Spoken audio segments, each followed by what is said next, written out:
Hi, I'm Brian, and I'm going to walk you through our music management and event planning tool, which will help you plan your event. One thing to note, it's important that you have a smartphone to be able to access the app. I'm going to be showing it to you on an iPhone, but it will also work if you have an Android device. You should have received a link either by email or most likely text to download the app. Either way, please click on the link from your phone. The app is free, so please download away. The first time you open up the app, it's going to ask you to create a profile. We recommend signing in with Facebook so you can utilize your profile pic as your avatar. After you've logged in, you'll be at the home screen where it will show you the name of the event, the location, the date and time, and how many guests have joined the event. By guests, this can mean a select few friends that you trust to add music or all of your guests. They'll be able to add song requests for general sections like cocktail hour, dinner, or the open dancing segments. You don't have to use this feature, but there are benefits which I will explain shortly. The app has two tabs, Details and Music. The details can only be edited by the hosts, which is typically the client and the entertainer. Click on the Edit Event icon in the middle right of your screen. It'll open up another window where you can change the details of the event. You can even switch out the default image with a photo from the camera roll of your phone. We recommend landscape photos. Once you've selected the image, click Continue. It'll return you to the editing screen, and be sure that with any changes, you click the Save button in the upper right-hand corner. You can add other hosts, but generally it's just the client and the entertainer. If you decide to add a host, use discretion because they will have access to everything. Assuming you want to add a host, click the Add Host button, which will then open up a screen giving you options to send them a message. We recommend texting, so when you click the texting icon, it will generate an auto message which you can edit before sending.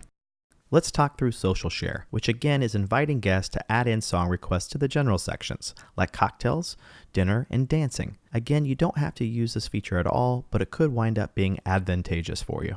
When you click on the Invite Guest icon, similar to when you added a host, it will allow you to send an invite via many different methods. We again recommend texting. It will generate an auto text message, which you can then edit before sending.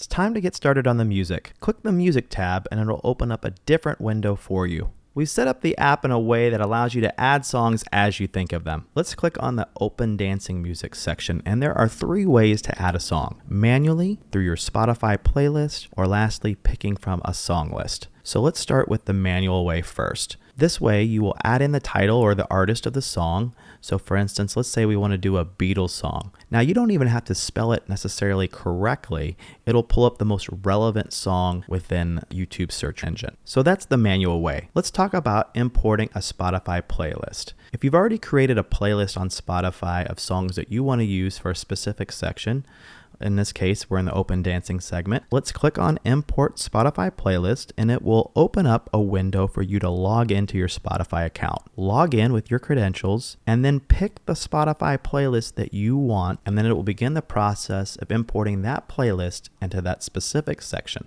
As you know, on YouTube, sometimes the songs can be titled pretty randomly. Also, due to the fact that certain songs are only available on Spotify, we do recommend you opening up your Spotify app at some point to ensure that all of the songs from your playlist did in fact import over. We do have a 99.9% accuracy rate in importing from Spotify, but because this is a private event, more than likely, always best to double check. So the third way is to utilize the suggested playlist. Let's say music isn't your thing and you need some help. Go through the different genres or categories and you can find songs to add to your event through that particular method.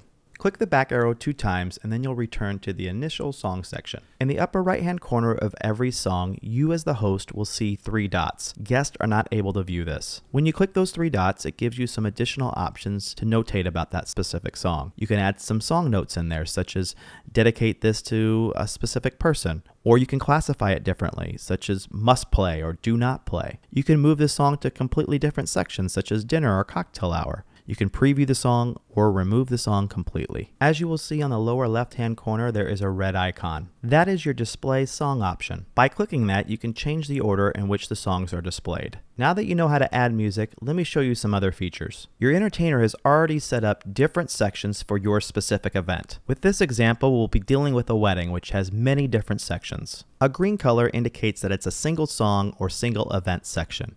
A blue color means that you can add multiple songs to that particular section. you'll be able to tell which sections your entertainer has predetermined are host only, meaning only you as the host can see, and which ones are public, which means that your guests can see and add songs to by looking to the right-hand side of each section. It's notated there. Let's say there's a section that you want to change from host only to public, or vice versa, public to host only. For instance, let's look at the cocktail hour.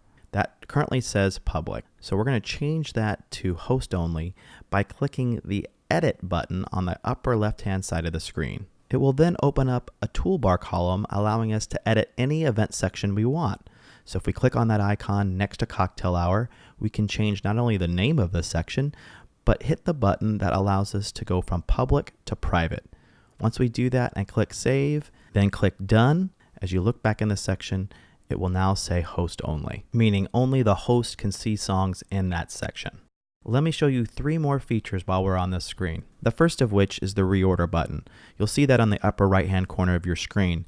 If you hit that button, a column will appear with 3 lines on the right-hand side of your screen. Simply grab the section by those 3 lines. So let's say, for instance, we wanted to move the cake cut before dancing starts right after dinner.